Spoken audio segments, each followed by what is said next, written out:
Welcome to our talk today with Amber Harper. She is a burned-in teacher coach and a former classroom teacher, Google certified trainer and teacher burnout coach, whose mission is to activate educator self-empowerment to beat burnout and live a happy, fulfilled life. She's the founder of burnedinteacher.com and creator of Burned In Teacher Coaching and EdTech Consulting, where she has joined her two loves, EdTech and innovation in the classroom, and her obsession with helping educators go from burned out to burned in. She hosts a weekly podcast dedicated to action, inspiration, and support for teachers dealing with teacher burnout called the Burned In Teacher Podcast. Welcome, Amber. Thanks for joining us today. Thank you so much. It's such an honor to be here, Karen. I'm just glad that you thought of me, and I cannot wait to have this conversation and share the Burned In Teacher message with your audience. Yeah, I have just recently learned about your information, and I'm really sad that I didn't know about it before, because it really could have helped a lot of folks that I have worked with in the past. So I'm excited to hear what you have to offer us today. If I'm a teacher who's feeling like things are just difficult right now, we all know that changes have happened in the education world over the past month that no one ever imagined would happen. And I've heard a lot of teachers talk about how it's just hard to figure out where they're going, what they're doing, what each day looks like. What do you have to say to folks, and what does burned in teacher mean anyway? Well, that's a really, really good question. You know, I was told many years ago, I don't remember by who or if it's a quote from somebody specific, but I was told the only thing that is guaranteed not to change about education is that it is always changing. And that really stuck with me, because that really normalized the fact that nothing, not 2 days, are going to be the exact same. And that can be really exciting, but it can also be very intimidating as well, and make you feel like you never get a handle on anything. So I also want to quote Malcolm X, where he said, "The future belongs to those who prepare for it." And so what I would tell a teacher, first of all, is to really think about, and really this really lends itself to me jumping into the burned in process, is to really think about and pay attention to, where did this start? How long have you been feeling this way? And what is it specifically? What are some triggers that have happened, or what are some changes that have happened in your life that have caused these feelings to turn into symptoms of burnout?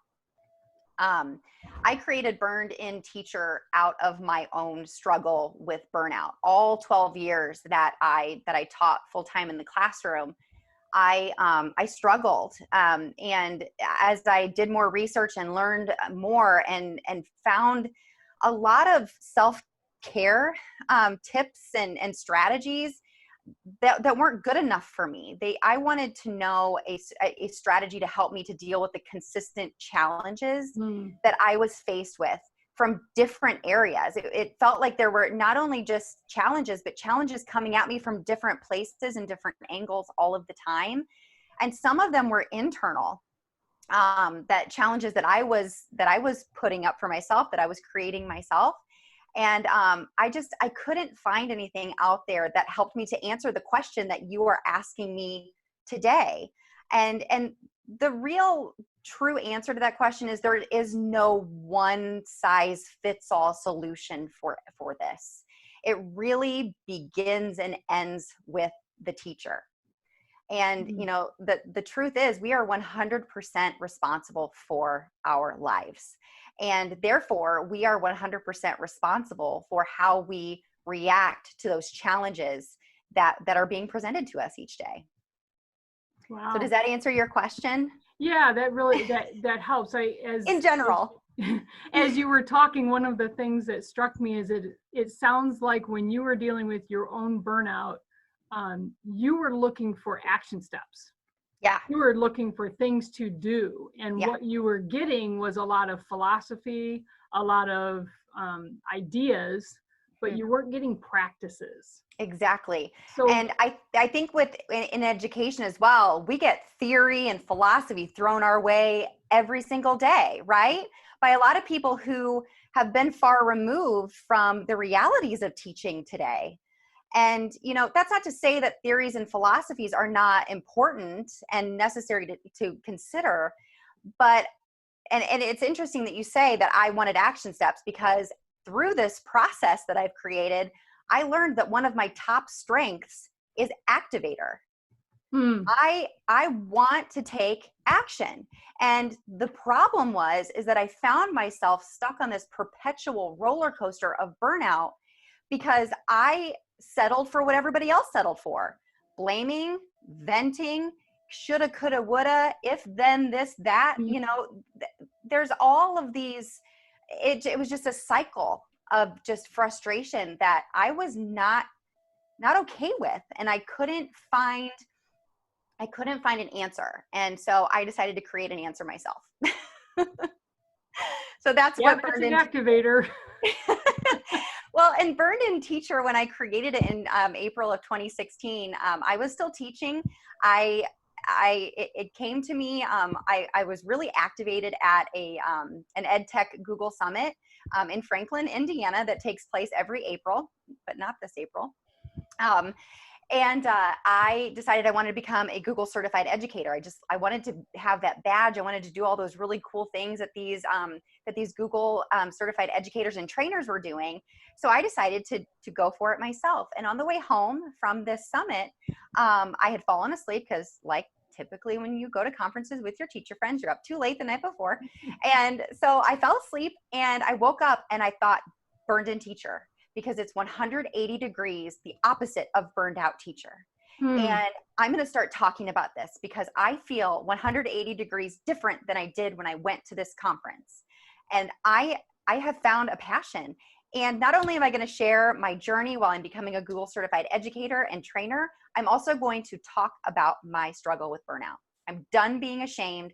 I'm not going to be negative. I just want to be real. And I want to talk about how this is changing me, because I feel like I have found that, I don't know if it was a passion or a purpose, but I found something that is lighting me up and making me excited to be in the classroom again. And Burned In Teacher then evolved. One day, I even have the voice recording here on my phone. When I was driving to school one day, I was like, and it was after I read Ditch That Textbook from Matt Miller. He had an acronym for ditch. And I was like, wow, I wonder if Burned In could be an acronym, like B, like begin where you are, and you understand, like I have the whole thing. I need to get it into a slide deck at some point and play it, because everything is just, you begin where you are, and that's what B in Burned In stands for. So today I'd like to take you through what has become the Burned In 8-step process to help you to go from burned out teacher to burned in human. Sounds wonderful. Let's dive in. All right, sounds great. So Burned In Teacher Training, this is a breakout session that I've done many times, and it's now a full day workshop or a half day workshop.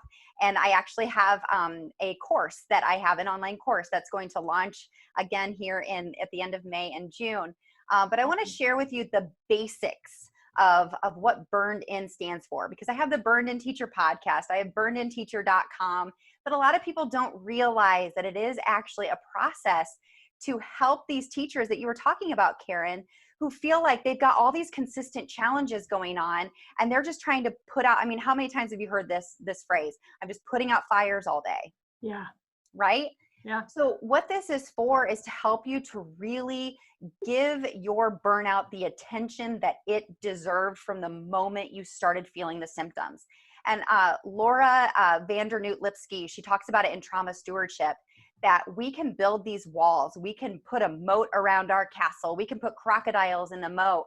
But eventually you are going to become imprisoned by these factors, by these things that you've put up around you to keep you from feeling the feelings, to keep you from acknowledging and doing the scary stuff, all right, which is taking action. So that's what Burned In Teacher is all about. So I'm going to start by asking you some questions here, because these are things that we all hear all the time. Sure. Right? So we are told to put on your mask before you put on other people's masks, right? Fill your cup so that you can pour into others.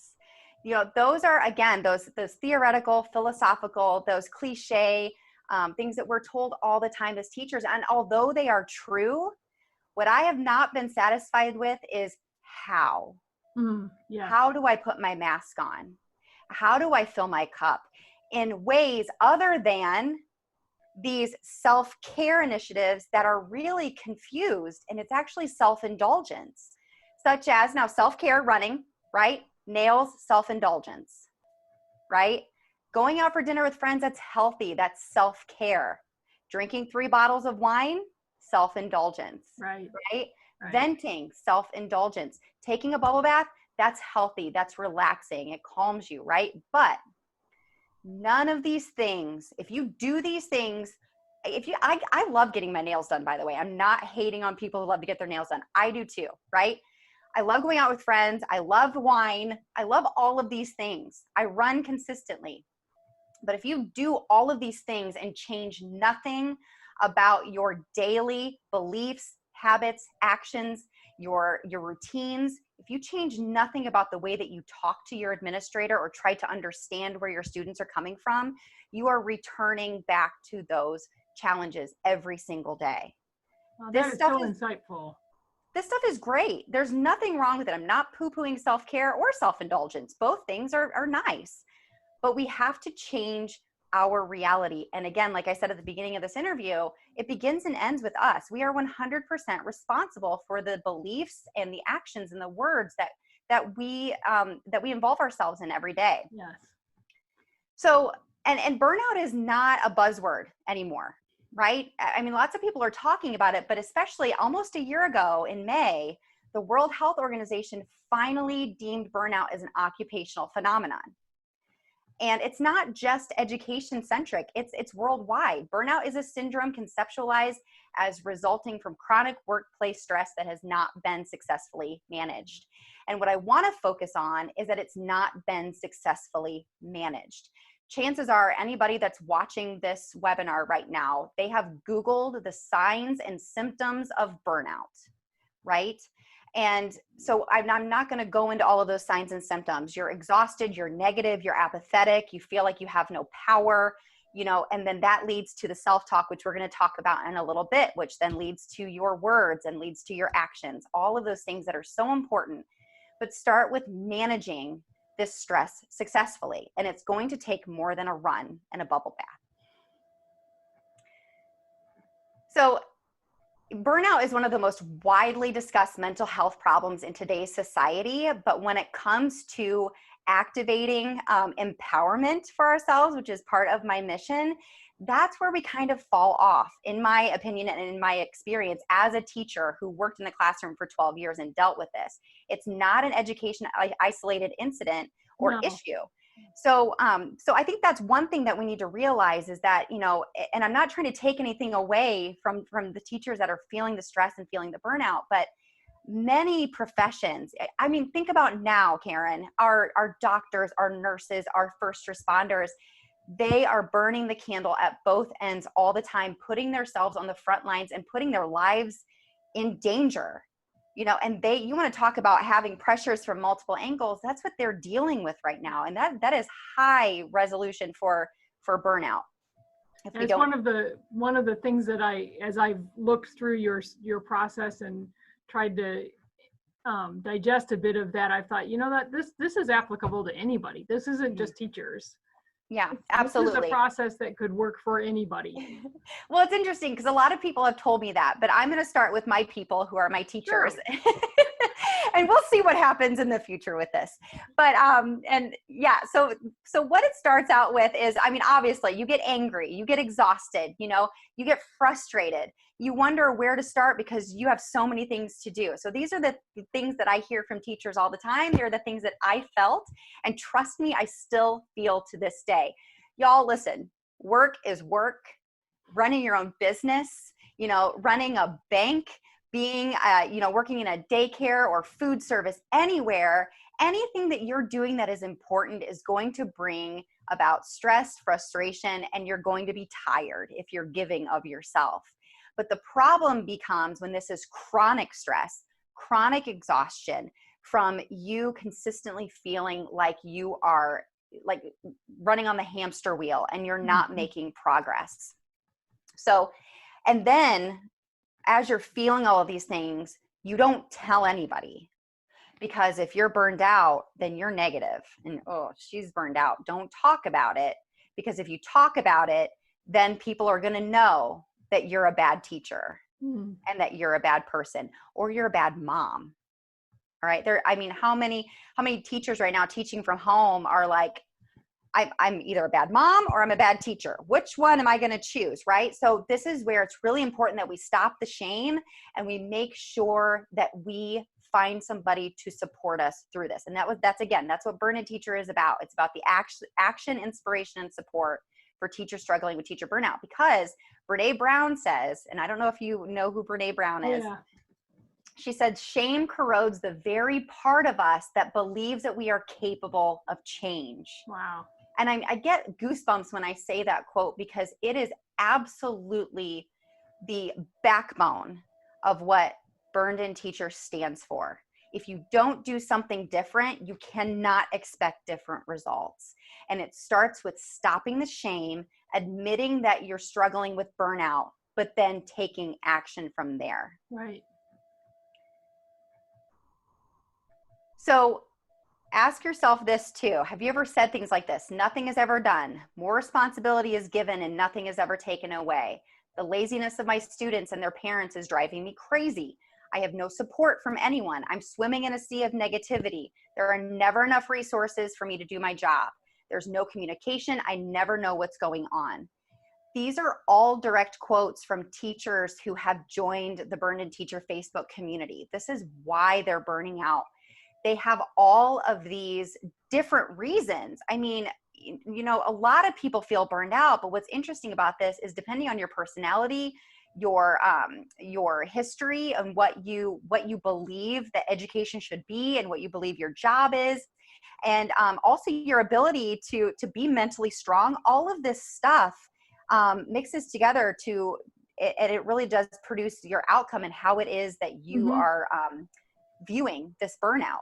And so, I mean, we have reasons here for relationships with students and parents. It has to do with workflow, communication, and work culture. So we have lots of different reasons for burning out. So what I want to make sure people know, though, too, is that being a burned in teacher does not mean that you are an extrovert if you're introverted. It doesn't mean that you have to be this jazz hands teacher that's becoming an Instagram worthy teacher and you're posting on Pinterest and you've got all of these viral YouTube videos of, you know, handshakes and dancing on desks. That is not what this is about. All right. It's not about becoming someone you're not to impress people you don't like in a place that you hate being.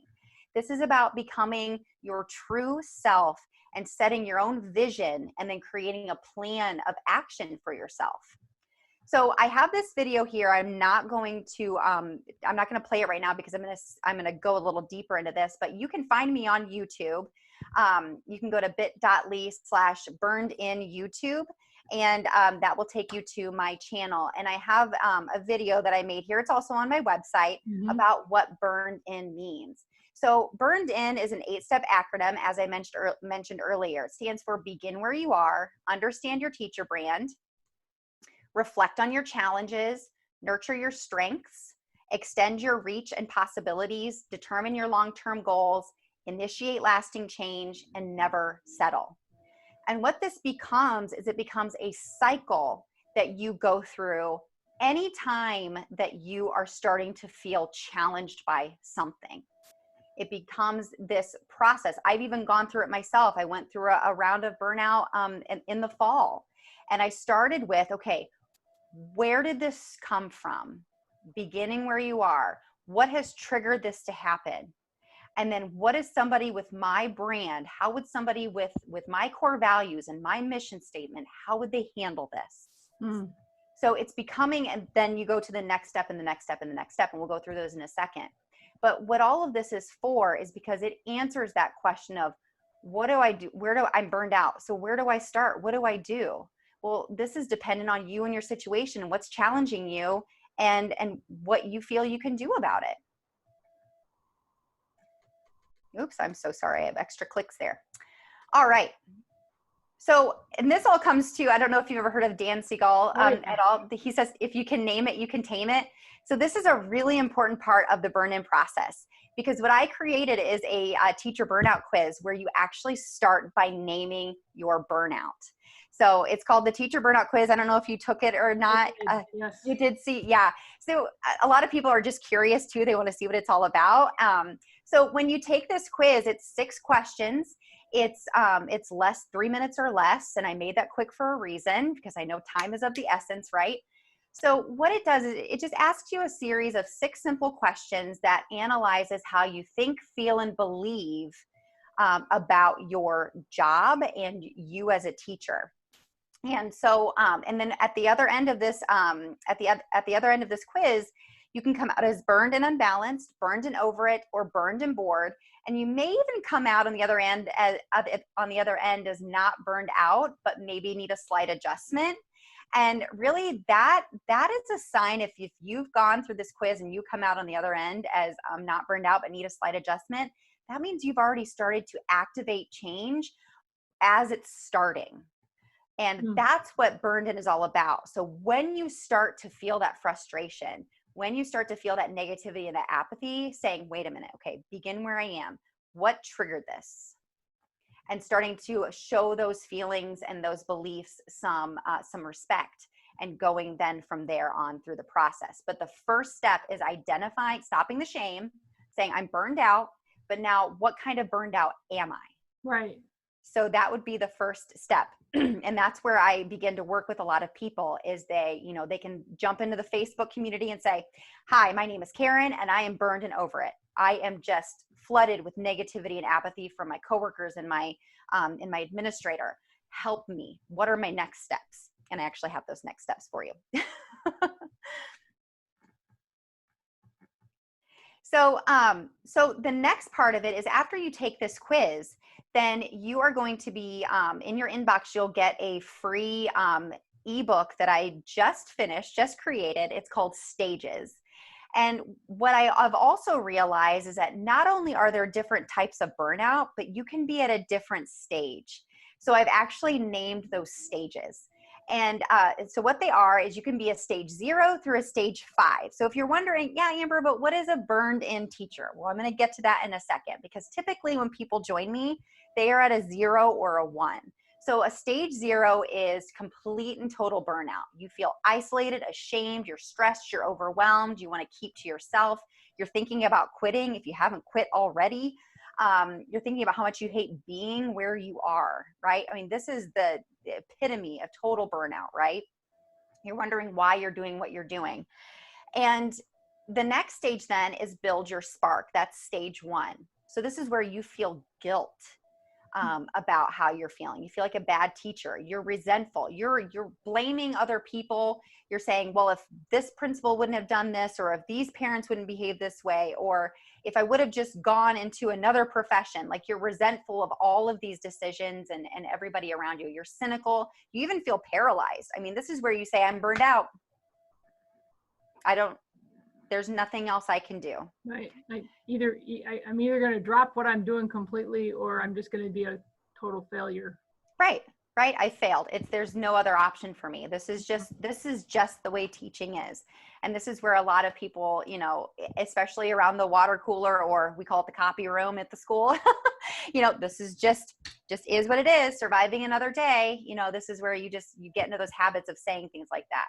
Yeah. And you're thinking about how you even got to this place. Like, how did I even get here? Like, then stage 2 is build your ignition. Typically, after you take the teacher burnout quiz and you realize you're not crazy, you're not a bad human, you're just in a rough season, and that this is normal and it's okay, this is typically where people jump to. They go from a 0 to a 2, like, I am validated. Like, you're speaking my language. Like, this is me. This is how I feel. And this is not how I want to feel. Mm-hmm. But then you become curious. You start to, you read the Stages ebook, you read your results, you look at your action steps, because once you take that quiz, it takes you to a landing page that outlines what you might be thinking and feeling, and then specific action steps that you can take for your different type of burnout. And so this automatically catapults you into a stage 2. This is where you start to open conversations. You're not so shameful, and you're seeking solutions, and you're finding mentors. You're saying, hey, I need some help here. So maybe you're getting a coach, or you're finding that positive teacher that you used to roll your eyes at, and you're saying, I want to know their secrets, right? And you're thinking about what's truly challenging you. And then stage 3 is build your flame. So this is where you're activated. So you're not just curious, you're actually trying some of the things, right? You're becoming more insightful. You're thinking more about why these things are challenging you, right? And you start thinking about how you can be proactive so that these things don't continue to challenge you in the future. So whether you're dealing with poor classroom management, those behaviors of the students, you've now started to try new things with them rather than just talk about what horrible kids they are. You're thinking about trying something new. You're thinking about new possibilities for yourself. One of the outcomes that you can come out on the other end is burned and bored. Well, maybe you've exhausted all of your resources for teaching second grade, and you need to try something else. You want to try teaching fourth grade, or maybe you want to go back to college and get your social studies endorsement, and you want to go teach social studies in middle school. Maybe it's just that you need to think about new options for yourself in education. And I should mention too, burden teacher is not about keeping you in the classroom if that's not where you want to be. It's not about getting you out of education if that's not what you want. It's about your next best action steps, whatever they are. It is your permission to say, I don't want to do, feel, or believe this anymore. And then it's helping you decide what the heck you want and helping you to get there. So some people's goals is, I just want to love teaching fourth grade again. I loved teaching fourth grade and now I can't stand it. How can I love fourth grade again? And for other people, it's, I don't know if I want to teach anymore. And that's okay. Burnout is a chance for growth. And so that's what this is all about. So then in a stage 4, build your fire. This is where you're not just activating and taking, trying things out and, taking small actions. This is where you're more intentional. You're saying, I know what I want, and now I'm going to be really intentional about how I spend my time and my daily and weekly actions to get there. Okay. So if you are if you're burned out, if you're burned and unbalanced, and you just want to get out the door at 4:00 or 4:30, if that is your main goal, you want to be able to go home and be with your family and not have to miss soccer games on Saturday because you're in your class, then this is the part where you're intentional about, do I really have to do all of these things that I'm doing in class every day? Right? Should I really be spending my time on this? So it's being really engaged in your day rather than just going through the motions. You're now really intentional, and you're finding yourself inspired by maybe some new podcasts, maybe some books you're reading. If you're a teacher who is burned and over it, which means you're filled with that negativity and apathy, you're now finding books to read about building relationships with students. Like I said earlier, those teachers you used to roll your eyes at, you're saying, hey, how do you deal with this? Right. Because you seem to have this all figured out. So that's what that's all about. And you're making plans, you're thinking about what you can do to prevent this from happening again. And then finally, you get to stage 5, which is burned in. So this is where you are empowered, you're empowering others, you feel supported. And if you still are not supported by your principal, because that is just how he or she leads, you have found support other places. You cannot control them, but you can control who you allow to influence you. So you find support somewhere else. You're finding yourself more organized. This doesn't mean, again, that you have a Pinterest-worthy classroom, but you know where things are, you know what you're doing and what you're spending your time on, and you know what your goals are. All right. You're sleeping better. You're practicing gratitude. That doesn't have to be, sitting on a sunshiny hill with butterflies and flowers around you, but you're just grateful for another day on this earth, right? And you really are thinking about your passions and your purpose and your strength, and you're sharing your story with others that you are seeing around you who have not taken action. So you're able to now pass on this message of empowerment to other people because you've been there. You can show empathy, and empathy is a huge part of this, right? Sure. Being able to say that this sucks. Like, I am in it, or I have been there. I don't know your exact situation, but I've been there, and let me help you. And that's where, again, I created Burn In Teacher out of my own burnout, because I never, ever, ever want people to cry all the way to work and cry all the way home. Mm. That is no way. That's not living. That's surviving. And we have this one life, and God knows right now, especially, we have an opportunity to feel like we're surviving, or we can feel like we are thriving through this situation. And it really all does begin and end with what we decide to do with this time. Yeah. Do you have any questions? Well, trying to digest a lot, and it's really great to actually talk to you about all of this. One of the things that's run through my mind is, so I'm a former social worker, mm-hmm. and have learned a lot about change and helping people through change.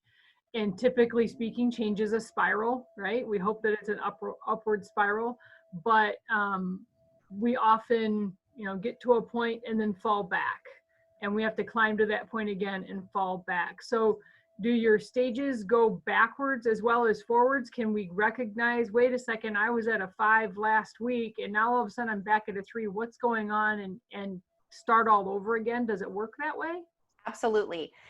In my Burn In Teacher Tribe membership community, oftentimes when we start our forum calls, our monthly forum calls, I say, what stage are you at today? And it's just an honest, open conversation. Amber, I'm at a 2, or I'm at a 1. So it's really just, again, it goes back to being able to name it so you can begin to tame it. It's showing respect to those feelings. And I found it, at first you want to feel like, oh, I was at a 5. Should I just stay at a 5? No, you're never going to be on top of everything all the time. Especially now, it's funny, Karen, because I have an episode of the Burn In Teacher podcast that's coming out on Monday that I just recorded yesterday. And it's all about how traumatic, whether or not you've actually been touched by the COVID-19 virus, whether it's touched, a friend or your loved one, your significant other, your dad, whether they or not they have actually had it. The trauma of, the loss that we are seeing happen all around us, that's affecting us as humans. And we are not maybe going to feel super organized and balanced right now. We are watching we're watching our other human species die. Like, people are dying from this. That's a hard thing to watch and internalize. And we can't keep on keeping on. We have to take some time to step back and go, wow, like, this is really big. Like, this is completely out of my control. Mm-hmm. This is scary. Like, not even being able to go to the mall or even to the grocery store. I walked into the grocery store the other day and my eyes welled up with tears. It just felt weird. And if we don't take the time to acknowledge the fact that, gosh, like, I'm really anxious right now. Like, this is a weird time. It's okay. But now what you could think, feel, and do to get back to that place again. Right. But we can't lie to ourselves and say, you know what? I'm a burned in teacher would never stop focusing on their goals during a global pandemic. Of course, I'm never going to encourage anybody to stop, going for their goals, again, whatever goals they are. But it's okay to step back and go, whew, I just need to take this in for a second. Like, I'm not going to take any action steps today. I'm just going to go for a walk. Well, and I think because that walk, go ahead. I was just to say that I think that it's also so important to realize that sometimes when we take that step back, when we take that pause for a moment, maybe our goals have changed. Yes. Maybe that pause, maybe whatever caused that pause is going to have us go in a different direction. And that's okay too, as long as we go through the process, think it through wisely and with, with wisdom. And guidance, and really think through the whole process again. We may end up in a totally new place where we use whatever was the cause of that pause.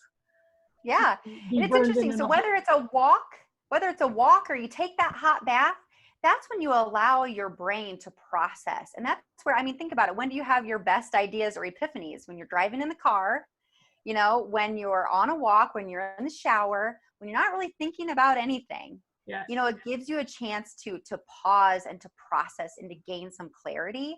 And again, like I mentioned earlier about the burn-in process, is when you go through burnout, that's a call for some sort of adjustment or change that your heart and your head and your soul is asking for. And whether or not that sounds woo-woo or not, it really is just a call for you to do something slightly different. And so that's why I say that burn-in process is cyclical, because now if you've gone through the burned-in process and now 2 years later, you're starting to feel those feelings again, you might go take the teacher burnout quiz and find out that you used to be burned and unbalanced, but you figured most of that out. Maybe you're burned and bored now. Maybe you figured out systems so well that now you're like, I need a challenge. Yeah. So this is just all about just, again, going back, taking a step back and saying, I cannot keep going this way. And, kind of just like with this global pandemic, I cannot keep feeling like I have to stick with this one goal when right now I need to focus on this other goal. And balance is a fallacy. I mean, let's just put that out there too. I can't remember who said it. I think it was Angela Watson. She said, balance is when you think about balance, think about standing on a balance beam, right? Like you're never fully 100% balanced. You have a little wobble here, so you have to come back here. You may have to throw out your arms a little bit. It's all about just giving that weight the attention that it needs to stay. And sometimes you fall off and you get back on. So that's what this is all about. So absolutely, yes, if you become a burned-in teacher, you can absolutely burn out. You absolutely can. But it's typically, if you get to a 0, it's because you didn't step back and acknowledge that there were maybe some problems with your original goal. Maybe you needed to simplify it a little bit. It's just all about being reflective, showing yourself grace, and having some sort of system and process to come to, rather than going for a run and then assuming business as usual. So what are some of those action steps that teachers can take? Yes.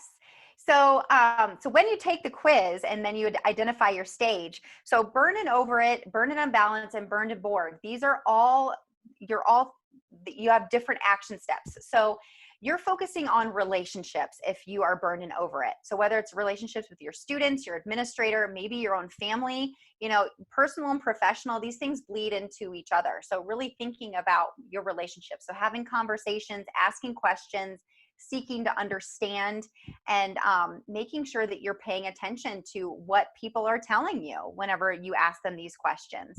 If you're burned and unbalanced, then your focus is prioritization. So writing out all the things that you have to do on a daily basis and prioritizing those and deciding which ones have the biggest impact on your students and which ones move the needle forward for you. Because a lot of times if you do this, you realize that you're doing things that you have believed in the past that you have to do, but you have convinced yourself that you have to do them. So it's really thinking about what are the most important things that we spend our time on. And if you're burned and bored, then we're going to focus on really analysis. What's boring you? What do you want? What are your goals? We need to think about, maybe you need to go back to college. Maybe you want to become a counselor or an administrator yourself, or maybe you just need a side hustle to just, throw some spice into your life. So having something to do outside of school, especially if you're burned and bored, that just kind of, maybe it's a hobby of yours you could turn into a business, or joining somebody else's business and helping them out. That can add a lot of that spice to your day that can ignite your passion for going into the classroom every day as well. So it's not, and like I said earlier, it's not about keeping you out of or getting you out of education. It's not about keeping you in the classroom. It really is about your next best and perfect step. So when you're beginning where you are, you're really thinking about what teacher burnout type am I? What am I experiencing? And how long have I been in this place? Physically, mentally, and emotionally. And this is all, I really encourage teachers to grab a journal and to really get it all out there. because when you get things out from behind your eyeballs and you get them in front of your eyeballs, you really see that a lot of times it's a jumbled up mess in here, but when we get it out, it gives you some perspective. Yeah. So really thinking about, how long have I physically been at this district or in this school or in this classroom? How long have I mentally been feeling this way, or how long have I been thinking these things? And then emotionally, how long have I been feeling these things? You know, when I went through burnout in 2008 or 2009, really, I had our second daughter, and I believe that I had postpartum depression when I look back now. Mm-hmm. And I didn't take the time to even consider that as an option. It never even crossed my mind. Sure. But I cried every day and I needed help. And I just victimized myself instead. Mm. And so this is a practice that would have been really beneficial for me. So what you can do now is use the cheat sheet, or use the Stages ebook, whichever one you have gotten by taking the quiz. The burnout cheat sheet I've recently replaced with the Stages ebook because it overwhelmed teachers a little bit. So I've stepped back and we have that Stages ebook instead. And then join the Burn In Teacher, the free private Facebook group, to go in there. I mean, people are jumping in there every single day and saying, this is what I'm struggling with. But it's not a vent session, because then they say, what do I do? Where do I start? And that creates a really empowering conversation amongst the burn-in teachers in that group. The next thing is understand your teacher brand. So thinking about, what is a teacher brand? Well, building a teacher brand is all about building self-awareness. It's what your people, which you determine and begin where you are, it's thinking about, who am I meant to serve in this role? It's their perception of you plus what your perception of you is. So it's really going through some practices and deciding, how do I talk? What do I think? How do I act? And how do I present myself? And this isn't about keeping up with the teacher Joneses. Again, you're not going to go, max out your credit card on hip, cool teacher clothes. That's not what this is about. It's not based on judgments. It's based on, what can people predict about you based on repeated patterns of interaction? That's a teacher brand. So if people know that you're going to, I love saying this because teachers laugh because they know it's true. Are you the teacher that consistently feels like they have to end each collaboration or each staff meeting with a boatload of questions?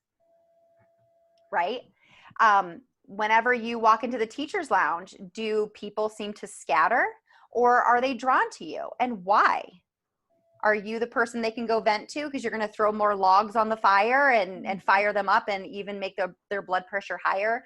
Or are you going to be somebody who calms people down? So what you can do here is write down 10 adjectives that you want people to use to describe you, and then get really brave and ask people what adjectives they would use to describe you. Okay? Because you may think, feel, and believe a certain way, but maybe you're not projecting that out because you're so stressed and so frustrated that you're behaving in a way where other people are perceiving you very differently. So here's an example of teacher brand. So one day I posted this really great Adobe Spark image that someone created during the Ditch Summit. Matt Miller interviewed me on his Ditch Summit last summer. And somebody created this image, and so I posted on Instagram, and it says, we often confuse seeking support from others with venting. If we're not taking in feedback and creating actionable steps during or after these conversations, then they aren't productive. We're not having the right conversations then if we're not walking away with something that we can do or something that we can change. And someone replied back to me and said, venting is helpful. Sharing your story with someone else who understands and having them tell you that they've been there and that you're not the only one is extremely therapeutic. Sometimes you just need to vent. If I was cursed out by a student and was telling my teacher friend, and they said that we would plan actionable steps together, I wouldn't vent to that person anymore. And I'm going to stop this here. And my reaction to that is, if you come to me to vent, but you don't want me to try to help you, then I'm not your person. And this is where you can really analyze your own teacher brand to say, am I the person that people come to vent to because I'm just going to vent with them? And then we're going to stay in this situation that we are in. And we're not going to try something different. Does that make sense? Oh, completely. Completely. I know so many conversations I've had with teachers where I always end up asking questions. So what's the next step? What are you going to do differently? How can I help you to make this situation different for yourself? Those are the questions that I come back with, and I've found teachers that keep coming back to me and teachers that don't, and that's okay. Yeah. Yeah. And it really just is all about, again, it's not about judgment. You know, anytime you do something, right, you subject yourself to possible judgment. That's not what this is. This is about, you know, who am I? Mm-hmm. What do I stand for? Who do I serve? And, you know, my response back to this person was, this post is not meant to say that venting isn't healthy. But if that's all a teacher is doing and hoping to change their situation by doing so, it's my experience that nothing will change except their blood pressure. So, so I just, you know, and then she actually replied back, he or she, I don't know if this Instagram profile is a man or a woman, but they said, okay, sorry, I was on the defense. School starts in a few days and I'm very on edge. So it's just, this to me, this is now, maybe I would meet this person and maybe this was just a chance encounter, you know, but maybe this is what they stand for. I don't know. You know, I just feel bad for them. And what this is also a really good example of is the crab mentality. Okay. Are you familiar with the crab mentality, Karen? No, I'm not. Okay. So the theory goes is that if you would put this one crab in a bucket by itself, that's obviously not where it belongs. It would eventually claw its way out and crawl to safety. But the theory of the crab mentality is this: so that if you put this crab in a bucket with other crabs and the same crab tried to get out, the other crabs would pull it back down. And if it would continue to try to get out, that the crabs would eventually break its arms, and then they would eventually murder the crab.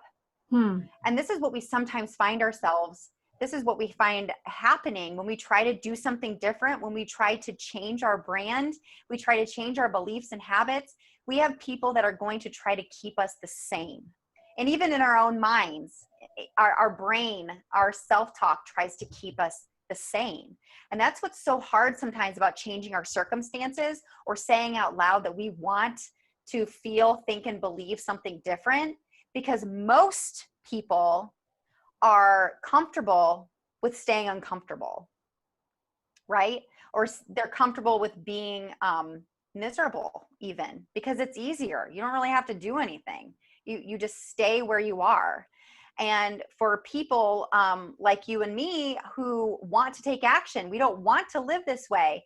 We are sometimes the people who try to get pulled back down, right? And even our own family, sometimes when you try to change your circumstances within your own family, moving somewhere else, you know, trying something new, you know, you have your own rules and beliefs for your family. People will try to keep you where you are because it's safe, right? It's safe to keep doing things the way that you've always done them. But when you try something different, sometimes that crab mentality will try to keep you where you are. We're going to talk about that in a little bit with the agents of same. That's interesting. Yeah. So the third step is reflect on your challenges. So why am I truly being challenged right now, and getting to the bottom of it? What can I or have I done about these challenges besides vent? So what you can do now is list all the things that are challenging you, both personally and professionally, and then brain dump a bunch of solutions. Because doing that, again, getting them out of your head and on paper in front of you is going to help put some things in perspective. Because here we also have to think about the things that we can and cannot control. Sure. And the sooner that we realize that we cannot control everything, and we are a profession full of self-proclaimed control freaks and perfectionists, right? And that's dangerous. We can't wear that as a badge of honor. We really need to acknowledge that I cannot control everything, and I'm not even going to try to control everything. I can control myself, and that's what I'm going to try to do. After that, and this really is a really great place to talk about burnout being an effect, not a cause, right? I mean, obviously, you know, especially if you teach elementary school, cause, effect, right?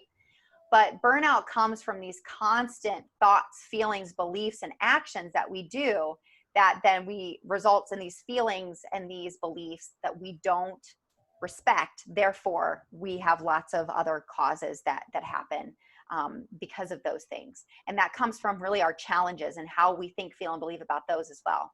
So then we nurture our strengths. So we think about what our personality type is. And if somebody was to ask us what our strengths are, being able to identify what it is that makes, what am I really good at? But also thinking about what daily habits do I put in place to make myself stronger mentally and emotionally and physically. You know, this is not just about becoming physically strong, but this is about really what are your daily habits that you are incorporating into your life to keep you on top of your game and to nurture your strengths in the classroom and in your career. So you can take, there's a 16 personalities assessment that I really like. It's a Myers-Briggs assessment. And then I also encourage people to jump into the Facebook group as well and share, you know, what surprised you about your results and what daily habits do you have that is helping you to nurture those strengths and becoming somebody who is continually working towards mental and physical and emotional health. So extending your reach and possibilities is really all about what you do to nurture your strengths and to reflect on your challenges. So how do you spend your time inside and outside of school? What podcasts are you listening to? Who are you allowing to influence you? Who are your top 5 people that you rely on for your support, and who do you extend your reach to? Really thinking about, you know, when people say, I'm too busy to do this, I'm too busy to find a solution, I'm too busy to do the things that need to be done. Well, are you busy for the sake of being busy? Or are you really needing to reevaluate how you're spending your time so that you can extend your reach and possibilities? So how do you spend your time before, after, and before, during, and after school? What are ways that you can eliminate, simplify, automate, systemize? That's part of my course called Out the Door by 4. So it's all about really paying close attention to what your vision is, what it is that you want for yourself, and then what action steps are you taking specifically to get out that door by 4 o'clock. So you really need to be thinking about, okay, do I need to get up earlier? Do I need to quit this habit and replace it with this habit? Do I really need to do all of the running around that I do? Is there something that I can pass off to somebody else to delegate? So there's really just this whole way that you can look at and say, how can I do things differently so that I make the time for the things that are the most important? And that goes back to your core values, your mission statement, your people, your season of life, and what it is that you need to prioritize and make the time for. Mm-hmm. Because again, like I said earlier, if you change nothing, nothing changes. So if we keep writing this perpetual excuse of I don't have time, but you never really look at how you're spending the time, then nothing will change. Determining your long-term goals is really about thinking about what you truly want. What do you want for you? What do you want for your family, your profession? Because the time is now. We don't know if we're going to have next week or next year or the summer or spring break. You know, we don't know what lies ahead of us. So we have to think about our long-term goals now and think about how we're going to get there. So really reflecting on, okay, what went well last year? What didn't? Where am I in my burnout journey?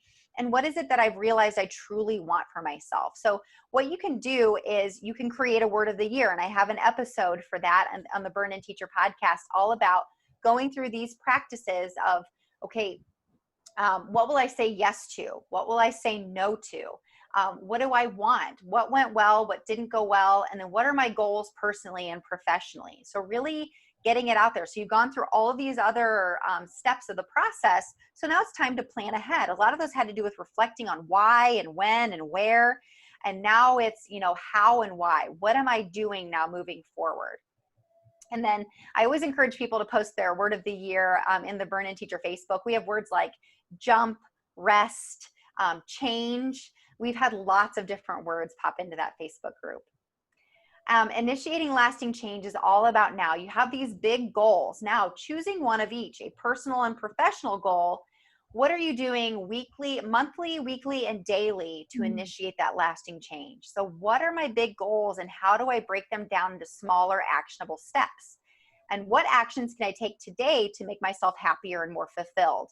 And these can be tiny actions, okay? These don't have to be huge monumental leaps every day. So I created with Matt Miller, we created a video called Ditch That Burnout. So we talked about ways that you can actually start taking action, find accountability buddies, and you can also think about bringing a coach or a mentor into your life to keep you accountable. And I really encourage you to find an accountability buddy. I don't know if you want to call it a burnout buddy at the beginning of this, somebody that you can consistently come back to that can speak your language. And that's what the Burn In Teacher Facebook group is all about, because people know what you're talking about when you say that you're feeling at a stage 2 or that you're burned and over it. Like, people know what you're talking about. It's really important to surround yourself with people who can help move you forward because they are on the same journey as you are.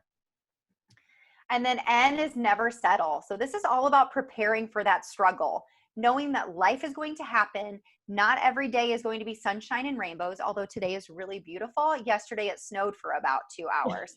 So you never know like when these things are going to happen, and preparing for the future, preparing for that struggle is not being doomsday. It's being smart. It's saying, when this happens, this is what I'm going to do. And that's the burned in process. So what is my process for when I begin to struggle with negativity, overwhelm, or boredom? You go through the burned in process. You do something different. You're consistent, yet you live your life with guided flexibility. You know these are your goals, but hey, right now we're dealing with a global pandemic. My family is at home. My daughter's a senior. We need to slow down and just focus on helping her focus on the fact that she has had this wonderful school experience and that she's going to move forward. We need to focus our time on our family, keeping them healthy, keeping them engaged in their day-to-day life. So I'm going to step back a little bit from this goal. I'm not going to give up, but instead of maybe working out for an hour every day, maybe I'm only going to work out for half an hour. Something, just really thinking about adjusting, but then thinking about, okay, I'm going to begin where I am. What is my struggle here? How would somebody with my brand handle this? Okay. So you're really thinking about making sure that you stop the shame, take action so that you can stop the burnout. That's what this whole process is about.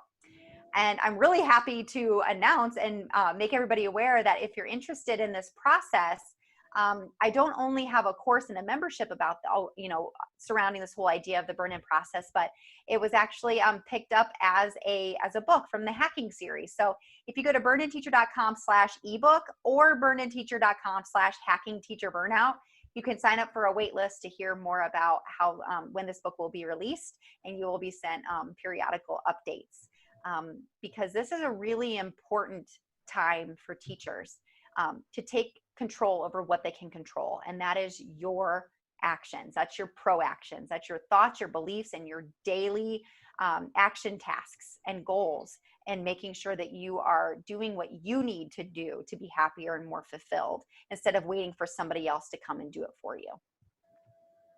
Well, thank you. That was a lot of information.